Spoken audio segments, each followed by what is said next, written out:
Je viens d'acheter ce livre et j'espère que c'est le cas pour vous aussi. Je pense qu'en suivant ma chaîne depuis un moment, vous devez savoir que j'adore le travail de Virgil Abloh et que ce que j'aime dans son travail, c'est pas forcément le design en soi, mais c'est plutôt les références qu'il y a dans chaque pièce qu'il crée et l'impact que ça a sur la culture à chaque fois. Et ce que Virgil Abloh adore faire, c'est à chaque fois qu'il sort une nouvelle création, il aime bien poster quelque chose qui va nous expliquer les références qu'il y a derrière. Je prends par exemple le défilé Louis Vuitton, à chaque fois, après chaque défilé Louis Vuitton, sur son site, il poste des notes qui nous expliquent en détail quelles sont les références qu'il y a derrière chaque pièce. Et d'ailleurs, si vous voulez vérifier par vous-même, je vous mets ça en description. Et aussi, il fait énormément de conférences afin d'expliquer sa façon de travailler. Et il y a 2 ans, il nous a même sorti un livre épais comme ça dans lequel il nous explique tout son parcours. L'une de ses conférences que je vous conseille le plus, c'est la conférence qu'il a faite à Harvard. Dans cette conférence, il nous donne des cheat codes, c'est comme ça qu'il les appelle. D'après lui, c'est des conseils qui nous permettent de court-circuiter les carrières traditionnelles et d'arriver plus facilement à ses objectifs. D'ailleurs, il est très bien placé pour nous expliquer ça, parce qu'il n'a pas du tout fait des études dans la mode. Et aussi, si vous n'êtes pas trop conférence, ce que je peux comprendre, si vous préférez lire, il a sorti un petit livre dans lequel il retranscrit cette conférence, c'est la conférence d'Harvard, tout est dedans, et je vous conseille de le lire parce qu'il donne d'extrêmement bons conseils là-dedans. Moi d'ailleurs, j'en ai pris plein pour moi dans ma façon de travailler. Ce livre, il a changé beaucoup de choses.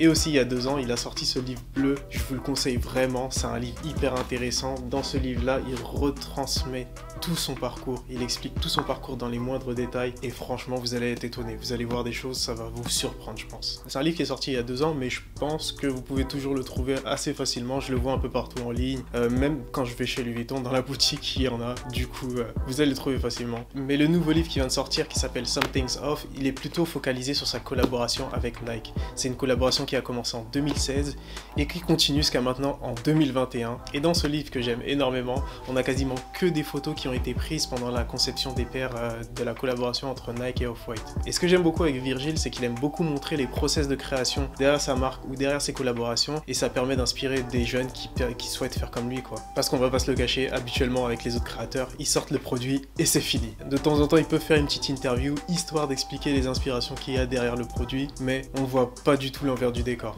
Et c'est ça qui est intéressant avec Virgil, c'est qu'il nous montre tout le temps l'envers du décor. Et franchement, ne pas voir l'envers du décor, ça peut être frustrant lorsqu'on aime un produit. Mais Virgil, lui, franchement, il montre tout. Après chaque collection Off-White ou Louis Vuitton, il y a un mini-film qui sort. Un mini-film dans lequel les gens peuvent voir comment ils travaillent. Et ça, j'adore. J'adore voir comment les gens font pour créer ce genre de choses incroyables. Par exemple, j'aime bien comparer ça à la musique. Lorsque j'adore un son, lorsque je kiffe à mort un son, j'aime bien chercher sur YouTube, histoire de voir s'il n'y a pas des footage, genre en studio, de l'artiste en train de créer ce son-là. Mais bref, on s'éloigne un peu du sujet là. Et ce que j'aime par rapport à ce livre, c'est qu'on voit des photos du process de création des paires, mais c'est dans les moindres détails. On voit tout, de A à Z. On voit des paires de Nike avec le swoosh qui a été enlevé. On voit des photos avec des swoosh en papier qui ont été collés sur les paires, et tout ça raconté par des échanges SMS entre Virgil et son équipe. J'aime beaucoup ce format parce que ça nous permet de comprendre l'idée qu'il y avait derrière la paire, et après on nous balance des images qui nous permettent de comprendre comment ils ont fait, de comprendre pourquoi ils ont fait ça, et c'est hyper intéressant. Et dans le livre aussi, on a des publicités Nike qui datent des années 70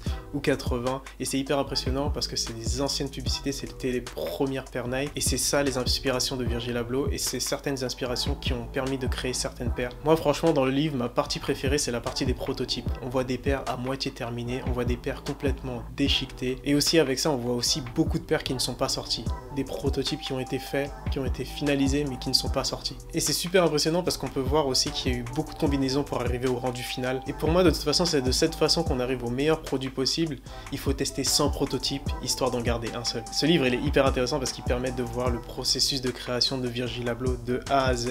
Et ça peut vraiment inspirer des gens qui aspirent à faire comme lui, ou tout simplement des gens qui adorent la paire et qui voulaient se renseigner plus dessus. Et surtout, cette collaboration entre Nike et Virgil Abloh, c'est l'une des collaborations qui aura eu le plus d'impact dans la sneakers culture. Donc vraiment, si vous aimez vraiment les sneakers, ou si vous aimez Off-White ou le design en général, je vous conseille vraiment ce livre. C'est un livre que j'ai acheté à 60 € je crois, mais c'était un livre limité, du coup je sais pas si vous allez pouvoir en trouver encore, mais bon, c'est un livre, du coup je pense pas que les gens se jettent sur les livres, du coup je pense que c'est encore possible d'en trouver, je sais pas, dans les boutiques Off-White ou autres, et au pire je pense que si vous êtes vraiment intéressé, vous pouvez le prendre au prix resell, genre il passera de 60 peut-être à 90, c'est pas énorme. Et voilà, malheureusement cette vidéo elle touche à sa fin, j'espère que vous l'avez appréciée. Et je suis vraiment curieux, j'aimerais bien savoir si certains d'entre vous ont certaines paires de cette collab, du coup mettez-moi en commentaire, commentez-moi l'une des paires que vous avez, et aussi comme d'hab, mettez un petit like, abonnez-vous à la chaîne, suivez-moi sur mon Instagram qui s'affiche en bas. Vous savez déjà que ça va me faire super plaisir, et on se retrouve dans quelques jours pour une prochaine vidéo. C'était Travis, votre lecteur préféré. Peace.